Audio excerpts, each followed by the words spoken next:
Salam Bapak Ibu Saudara kasih Tuhan, Gong Sifa Choi, selamat tahun baru. Dan mari kita akan mulai ibadah kita. Saya undang kita bangkit berdiri. Kita masuk ke hadirat Tuhan dengan hati yang khusyuk. Pertolongan kita adalah dalam nama Tuhan yang menciptakan langit dan bumi, yang memelihara kesetiaan sampai selama-lamanya, dan yang tidak pernah meninggalkan pekerjaan tangannya. Kasih karunia dan damai sejahtera dari Bapa dan Tuhan Yesus Kristus menyertai kita sekalian. Amin. Silakan duduk kembali. Shalom, selamat pagi Bapak Ibu Saudara-saudari yang dikasihi Tuhan Yesus. Selamat datang di ibadah online GIA TPI GLS di hari Minggu ini tanggal 14 Februari 2021 dalam suasana Imlek. Saya mengucapkan Sing Yan Kuai Le, Gong Si Fa Chai, Ci Yesu Chu Funi. Selamat Hari Raya Imlek untuk yang merakayakan. Tuhan Yesus memberkati. Mari Bapak Ibu Saudara-saudari, kita akan memuji Tuhan pada hari ini. Kita akan naikkan pujian yang bernuansa Mandarin. Kita katakan begitu besar kasih Allah kepada kita. Diberkatilah anak cucu kita di mana-mana.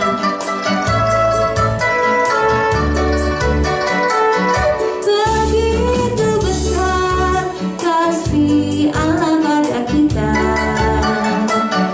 Diberkatilah anak cucu kita di mana-mana.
Bagi orang percaya, amin.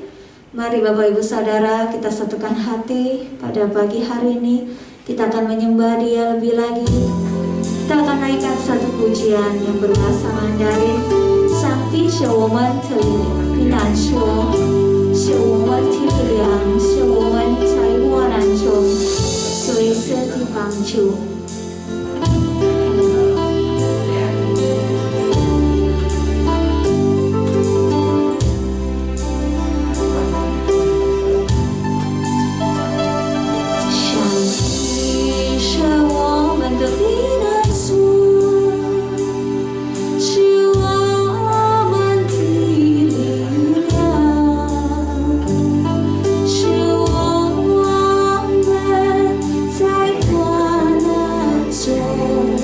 随时地帮助。哈利路亚，上帝是我们，上帝是我们的避难所，是我们的力量，是我们在患难中随时地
Persilakan hambanya untuk menyampaikan firman Tuhan.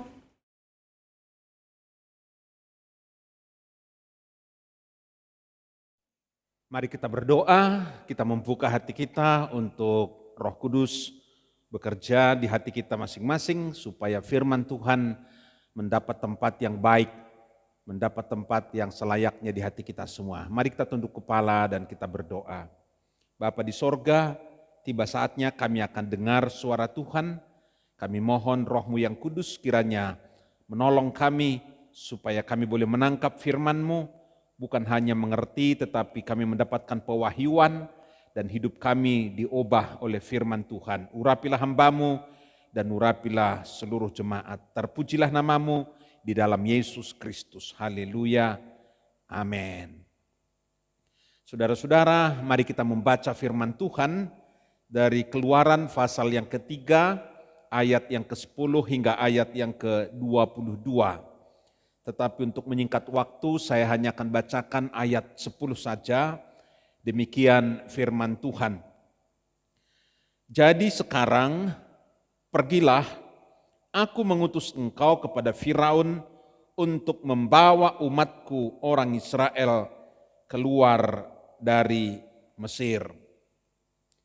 Saudara-saudara, kita seringkali berpikir bahwa yang dipanggil dan diutus oleh Tuhan untuk mengerjakan pekerjaannya adalah orang-orang yang masih berusia muda.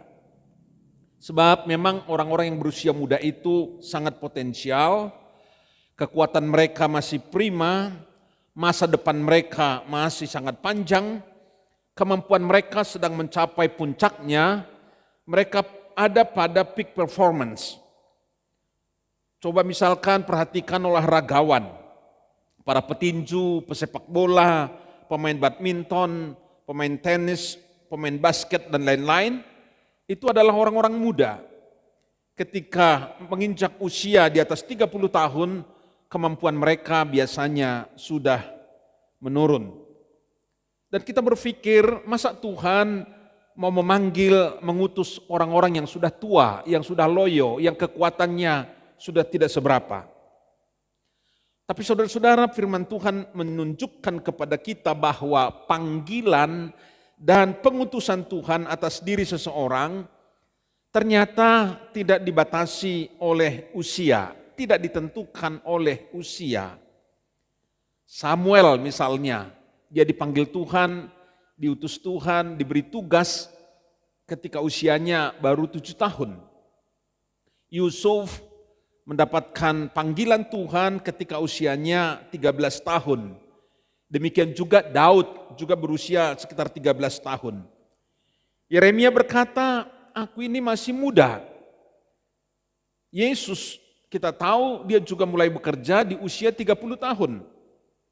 Dan Yosua usia 40 tahun. Dan hari ini kita melihat bahwa Tuhan memanggil Musa ketika usianya sudah 80 tahun. Jadi berapapun usia kita Bapak Ibu sekalian, Tuhan mau memanggil kita, Tuhan mau mengutus kita untuk menggenapi rencananya, untuk melaksanakan misi dari sorga di tengah-tengah dunia ini.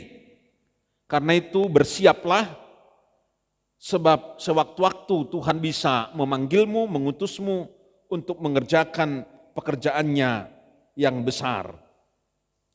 Saudara-saudara, tentu sulit bagi Musa untuk merespon panggilan Tuhan, apalagi ketika Tuhan mengutus dia. Tuhan berkata, aku mengutus engkau untuk membebaskan orang Israel dari perbudakan di Mesir. Saat itu usia Musa sudah 80 tahun. Dan itu merupakan fase kedua dari perjalanan kehidupannya. Karena kita tahu sebelumnya dia tinggal di istana selama 40 tahun. Di sana dia penuh dengan kemegahan. Di sana ada kesempatan untuk menduduki peranan penting dalam kerajaan. Dia bisa mencapai puncak-puncak karir. Tetapi itu berlangsung 40 tahun dan dia harus mengalami perubahan perjalanan hidup.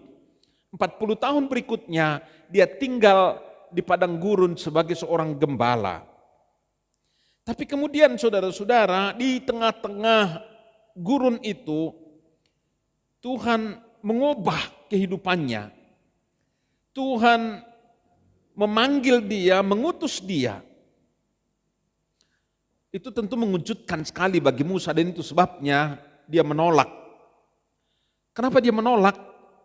Ayat-ayat selanjutnya menunjukkan ada 5 penyebab, ada 5 alasan kenapa Musa menolak. Yang pertama, dia kurang percaya diri. Dalam ayat 11 dia berkata, siapakah aku ini? Kemudian yang kedua, karena dia merasa belum benar-benar mengenal Tuhan secara mendalam. Dia berkata kepada Tuhan, bagaimana kalau orang Israel bertanya, siapa namamu? Siapa yang mengutus engkau? Aku jawab apa? Namamu siapa? Kata Musa kepada Tuhan. Itu di ayat 13. Dan yang ketiga, dia tidak yakin bahwa orang-orang akan percaya kepadanya. Itu sebabnya dia pasal 4 ayat 1 berkata, bagaimana kalau mereka tidak percaya kepadaku? Bagaimana kalau mereka tidak percaya bahwa engkau mengutus aku? Lalu yang keempat, dia kurang pandai bicara. Dia berkata, aku tidak pandai bicara, aku berat lidah, aku berat mulut, petah lidah. Pasal 4 ayat 10 demikian. Saudara-saudara, kenapa Musa ini menyebut dirinya memang tidak pandai bicara, dia berat lidah, berat mulut. Konon waktu kecil ketika dia ada di istana, raja memanggil dia lalu menyuruh dia masuk ke sebuah ruangan, suruh memilih. Di situ ada 2 pilihan, satu adalah mahkota dan yang di sebelahnya adalah pedang dan bara api. Raja ingin melihat apa pilihan Musa. Ternyata dia pilih bara api dan pedang, lalu bara api itu dimakan. Dan tentu saja itu melukai lidahnya. Maka sejak itu Musa menjadi sulit untuk mengutarakan isi hatinya. Dia berkata, aku ini berat lidah, aku berat mulut, aku petah lidah. Dan sulit bagiku untuk bicara, apalagi kepada Firaun. Lalu yang kelima, apa yang menjadi alasan dia tidak mau menanggapi panggilan Tuhan? Dia berkata, aku merasa tidak layak, utuslah yang patut engkau utus. Utuslah yang memenuhi syarat. Saudara-saudara, terhadap kelima hal tersebut, Tuhan memberi respon, responnya berbeda. Untuk hal pertama, dia cuma menjawab dengan 1 ayat saja, singkat. Tetapi kemudian untuk hal yang kedua, dia menjawab sampai 9 ayat. Kalau kita memperhatikan ayat-ayat berikutnya itu, 9 ayat khusus menjelaskan tentang siapa dirinya. Lalu hal ketiga dia jawab dengan 8 ayat. Hal keempat dia jawab hanya dengan 2 ayat. Dan yang kelima dia jawab dengan 3 ayat. Kita melihat jawaban Musa yang kedua dan ketiga atau alasan Musa dan kedua dan ketiga dijawab Tuhan secara tuntas. Dan yang paling panjang ialah hal yang kedua tadi, yaitu tentang siapa nama Tuhan. Tuhan jawab jelaskan itu sampai 9 ayat. Kenapa demikian saudara-saudara?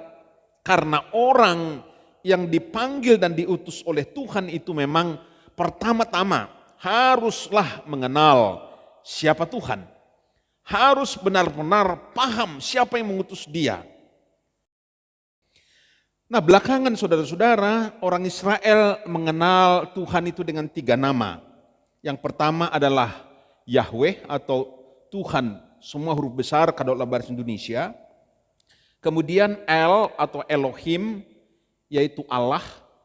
Dan Adonai, yaitu Tuhan, T huruf besar, yang lain huruf kecil. Yahweh atau Tuhan huruf besar itu adalah seorang yang hadir, seorang yang ada dari sejak kekal sampai kekal, yang alfa dan omega, yang tidak ada ujung pangkalnya.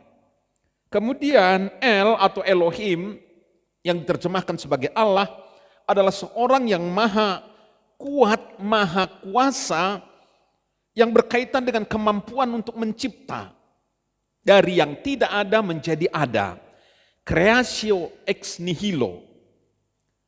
Dan yang ketiga Adonai atau Tuhan itu berkaitan dengan kuasa untuk mengatasi, untuk mengatur manusia serta seluruh alam ciptaan dan yang menjamin kesejahteraan umat manusia. Tapi saudara-saudara sekalian, kalau kita membaca Alkitab, ternyata Abraham, Ishak, dan Yakub itu malah belum pernah mengenal nama Yahweh. Mereka ini belum kenal Tuhan itu sebagai Yahweh atau Tuhan huruf besar seluruhnya. Mereka baru kenal nama Elohim. Keluaran pasal 6 ayat 2 berkata, Aku telah menampakkan diri kepada Abraham, Ishak, dan Yakub sebagai Allah yang maha kuasa, sebagai Elohim. Tetapi dengan namaku Tuhan, dengan namaku Yahweh, aku belum pernah menyatakan diri. Baru setelah Musa bertanya, siapa namamu? Maka Tuhan menjawab, namaku Yahweh. Dan dia menjelaskan secara panjang lebar sebanyak 9 ayat berikutnya. Ehyeh, Asher, Ehyeh. Yang kemudian ditulis dengan huruf YHWH. Aku adalah aku. Apa arti nama tersebut, saudara-saudara? Selain seorang yang hadir, seorang yang ada dari kekal sampai kekal, pada keempat konsonan itu kita mendapatkan kata kerja masa lalu, masa sekarang, dan masa yang akan datang. Maka dalam terjemahan bahasa Inggris ada yang menggunakan aku adalah aku itu menjadi I will be that I will be. Aku akan ada yang aku ada. Atau aku akan ada seperti yang aku sudah ada. Itulah namaku, kata Tuhan. Itu berarti aku menjadi siapapun, aku akan menjadi. Kelihatannya membingungkan saudara-saudara. Musa tanya, siapa namamu? Dan dia jawab, YHWH. I will be that I will be. Aku akan ada seperti yang aku sudah ada. Aku akan ada yang aku ada. Aku akan menjadi bagimu apapun yang engkau inginkan. Itu arti daripada nama YHWH. Maka saudara-saudara sekalian, nama itu kemudian dikembangkan menjadi beberapa nama. Jika kita kekurangan, dia akan menjadi Jehovah Jireh. Tuhan yang akan mencukupi semua keperluan kita. Mungkin kita keperluan sehari-hari, keperluan pembangunan rumah kita, pembangunan gereja, atau kita membutuhkan hal-hal yang lain, lalu kita panggil Yahweh itu, Tuhan huruf besar itu, maka dia menjadi Jehovah Jireh yang mencukupi semua keperluan kita. Atau jika kita jatuh ke dalam dosa, maka dia akan menjadi Jehovah Mekadiskem, Tuhan yang menyucikan kita, yang mengampuni dosa kita, yang menguduskan kita, yang membasuh kita dengan darah putranya. Jika kita ada dalam peperangan rohani, dia akan menjadi Jehovah Nisi, Tuhan yang akan menjadi panji-panji, yang menjadi bendera peperangan bagi kita. Dan jika kita sakit, dia akan menjadi Jehovah Rafa, Tuhan yang menyembuhkan. Kalau kita takut, dia akan menjadi Jehovah Shebaut, Tuhan bala tentara sorga yang memimpin para malaikat, dia berperang ganti kita. Kemudian saudara-saudara, kalau kita sedang gelisah, cemas, khawatir, tidak tentram, dia akan menjadi Jehovah Shalom, Tuhan yang menjadi sumber damai sejahtera, yang menjadi ketentraman di dalam jiwa kita. Dan jika kita takut masuk neraka, dia akan menjadi Jehovah Sidkenu, Tuhan adalah kebenaran, Tuhan adalah keselamatan kita. Saudara-saudara, Dia akan ada yang dia ada. He will be that he will be. Ia akan menjadi siapapun dia akan menjadi. Dia akan menjadi bagi kita apapun yang kita inginkan dari dia. Saudara-saudara, kalau orang ingin mengabdi bagi Tuhan, melayani Tuhan, harus mulai dari titik ini. Yaitu betul-betul mengenal siapa Tuhan. Abraham saja tidak kenal Yahweh itu. Ishak tidak kenal. Yakub tidak kenal. Itu padahal nenek moyang Israel. Barulah ketika Tuhan ditanya oleh Musa, barulah dia menjawab, aku ini adalah YHWH, aku ini adalah Yahweh, Jehovah, aku inilah Tuhan. Saudara-saudara, mengenal Tuhan sebagai Elohim yang maha kuasa, maha ada, maha kuat, yang punya kemampuan mencipta, dari yang tidak ada menjadi ada, itu sudah banyak orang mengalaminya. Mengenal Tuhan sebagai Adonai yang membuat orang kemudian menghamba kepadanya, membiarkan Tuhan berdaulat atas seluruh hidupnya, yang mempersilahkan Tuhan menjadi raja bagi hidupnya, itu sudah banyak. Tetapi mengenal Tuhan sebagai Yahweh, ternyata tidak semua orang. Dan rupanya masih jarang. Saya sudah sebut tadi berulang kali, Abraham, Ishak, Yakub, mereka saja tidak pernah mengenal Tuhan sebagai Yahweh. Dimulai dari Musa ini, disitulah orang mulai mengenal dia sebagai Yahweh. Siapa namamu, kata Musa? Aku adalah YHWH. Aku adalah yang ada, yang menjadi seperti yang engkau butuhkan di dalam kehidupanmu. Saudara-saudara, Musa mengenal Tuhan sebagai Yahweh. Di padang gurun itu ketika dia mulai berurusan dengan panggilan dan pengutusan. Dan sesudahnya Musa terus bertumbuh dalam pengenalan akan Tuhan. Alkitab mencatat Musa mengenal Tuhan dan dikenal oleh Tuhan dengan berhadapan muka. Itu dicatat di dalam Ulangan pasal 34 ayat 10. Dan Tuhan berkata, berhadap-hadapan aku berbicara dengan dia terus terang, bukan dengan teka-teki, dan ia memandang rupa Tuhan. Di Bilangan 12 ayat 8. Pengenalan Musa kepada Tuhan bertambah-tambah, semakin dalam, semakin jelas. Semula dia sudah kenal Tuhan sebagai Elohim. Semula dia sudah mulai belajar menyerahkan diri kepada kedaulatan Tuhan. Dan ketika dia mulai start pelayanan, ketika dia sudah menanggapi panggilan Tuhan, pada waktu itu dia mulai mengenal Yahweh yang mengutus dia.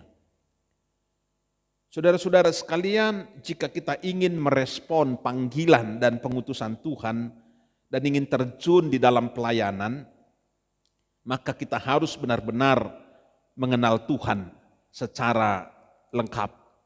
Baik sebagai Elohim, baik sebagai Adonai, terutama sebagai YHWH, Jehovah. Dan kita harus terus bertumbuh dalam pengenalan kita akan Dia. Setiap orang yang pernah berjumpa dengan Tuhan pasti akan mengalami perubahan hidup. Perubahan yang drastis, perubahan yang radikal. Karakternya, pola pikirnya, sifat-sifatnya, tingkah lakunya, cara bicaranya, cara dia bereaksi terhadap keadaan sekitarnya, itu pastilah berubah. Musa menjadi orang yang paling lembut hatinya di dunia ini, kata Tuhan. Dan itu terjadi setelah dia berjumpa dengan Yahweh itu. Itu terjadi setelah dia benar-benar mengenal Tuhan secara utuh.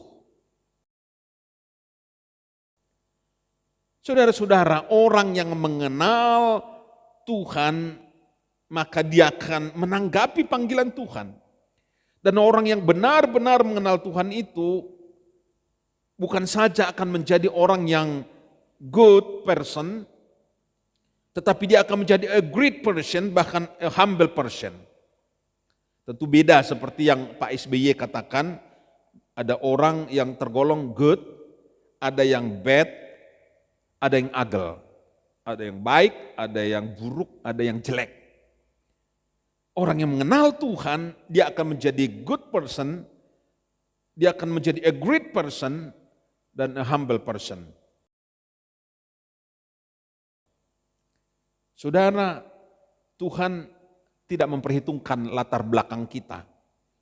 Musa pernah gagal ketika dia ingin melakukan sesuatu di Mesir pada masa dia muda, ternyata itu justru menghancurkan perjalanan hidupnya. Tapi Tuhan kemudian jumpai dia 40 tahun sesudah itu. Dan memang yang paling utama dalam pelayanan kita adalah apa yang akan Tuhan bentuk dan jadikan hidup kita ke depan. Dibentuk menjadi apa kita, itu yang paling penting. He will be that he will be. Dia akan ada yang dia ada. Maka sambutlah panggilannya, berilah dirimu diutus olehnya untuk melakukan perkara-perkara besar, untuk melakukan rencana Tuhan, dan engkau akan melihat hidupmu diubahkan Tuhan, dipakai secara luar biasa. Dan teruslah bertumbuh dalam pengenalan akan Dia. Kiranya Tuhan memberkati kita semua. Mari kita berdoa sekali lagi. Terpujilah namamu, Tuhan yang menyatakan diri, yang memperkenalkan diri kepada kami, bukan hanya dalam kapasitas yang kecil atau jumlah yang kecil, tapi Engkau menyatakan dirimu sedemikian rupa. Walaupun kami tahu masih banyak hal yang Engkau belum menyatakan diri. Engkau belum memperkenalkan diri sepenuhnya sebagaimana Engkau ada. Tapi Engkau sudah memperkenalkan dirimu begitu dahsyat, begitu luar biasa. Kami berdoa supaya kiranya kami paham tentang dirimu yang begitu luar biasa. Sebagai Elohim, sebagai Adonai, dan terutama sebagai Yahweh. Sebagai Jehovah yang begitu komplit dalam hidup kami. Kami bersyukur karena Engkau memanggil, Engkau mengutus untuk kami boleh terjun di dalam pekerjaan-Mu, mengerjakan rencana-Mu. Dan kami tahu pengenalan kami itulah yang menjadi titik awalnya. Kami percaya Tuhan lengkapi kami dengan urapan, Tuhan lengkapi kami dengan kuasa, Tuhan lengkapi kami dengan wibawa surgawi. Kami tidak jalan sendiri, Tuhan beserta dengan kami. Terima kasih Tuhan, sebagaimana Engkau memanggil dan memakai hamba-Mu Musa, kami tahu Engkau pun juga akan melengkapi kami dan memakai kehidupan kami semua. Biarlah roh kami menangkap apa yang menjadi rencana Tuhan. Dan biar kami berkata ya kepada panggilan-Mu. Tidak berdalih-dalih, tidak mencari akan kelemahan-kelemahan diri kami, tidak mencari-cari alasan. Tapi kami berkata ya kepada rencana dan panggilan Tuhan. Urapilah kami dan lengkapilah kami semua. Jamalah jemaat-Mu, jamalah umat-Mu. Dan kami tahu bahwa Engkau mempunyai rencana bagi setiap kami, tidak terkecuali. Tidak ada satu pun yang luput dari pemahaman Tuhan, dari pengawasan Tuhan. Kepada pria, kepada wanita, tua, muda, Engkau punya rencana untuk setiap kami. Tolong kami menangkap rencana Tuhan, lalu kami berkata ya kepada panggilan dan pengutusan-Mu. Terima kasih Bapa, terpujilah namamu di dalam Yesus Kristus. Tuhan kami yang mulia, kami berdoa. Haleluya. Setiap kita yang percaya berkata, amin. Pengumuman untuk persembahan mohon ditransfer ke nomor rekening BCA di ATP IGLS 4133989989 atas nama GIA Kelapa Gading. Kami persilakan Bapak Titus untuk menyampaikan doa berkat. 主耶稣祝福你，上帝保佑你。Mari Bapak sudah kasih Tuhan, kita bangkit berdiri, kita mengucap syukur atas berkat firman Tuhan pada pagi hari ini. Bapa di surga, kami mengucap syukur hari ini kami mendengar firman Tuhan, dan berkat Tuhan mengalir atas setiap kami yang melakukan firman itu dengan setia sampai akhir hidup kami. Terima kasih Bapa di sorga, layakkan kami menerima berkat-Mu. Karena itu kami buka hati kami angkat tangan kami. Mari ini waktunya Tuhan untuk memberkati kami jemaat Tuhan. Mari Bapak Ibu Saudara kasih Tuhan, kita buka hati kita, angkat tangan kita untuk menerima berkat-Nya. Tuhan memberkati-Mu dan Tuhan melindungi-Mu. Tuhan menyinari-Mu dengan wajah-Nya dan Tuhan memberikan-Mu kasih karunia. Tuhan menghadapkan wajah-Nya kepadamu dan Tuhan memberikan-Mu damai sejahtera. Terimalah berkat-Nya dengan ucapan syukur dalam nama Bapa, Putra dan Roh Kudus, dalam nama Tuhan Yesus Kristus. Amin. Amin. Untuk pengumuman tambahan, minggu depan diadakan perjamuan kudus, dan untuk hosti dan anggur bisa diambil di GIA GLS hari Sabtu dengan Bapak Sungkowo. Terima kasih. Mari kita satukan hati, kita naikkan pujian. Bagi-Mu Tuhan seluruh hidupku, pakailah Tuhan bagi kemuliaan-Mu. Genapi seluruh rencana-Mu, sampai bumi penuh kemuliaan-Mu, sampai bumi penuh kemuliaan-Mu, sampai bumi penuh kemuliaan-Mu.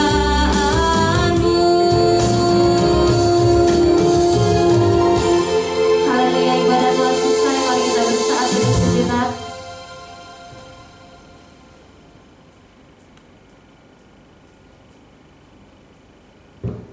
Ibadah telah selesai. Tuhan Yesus memberkati.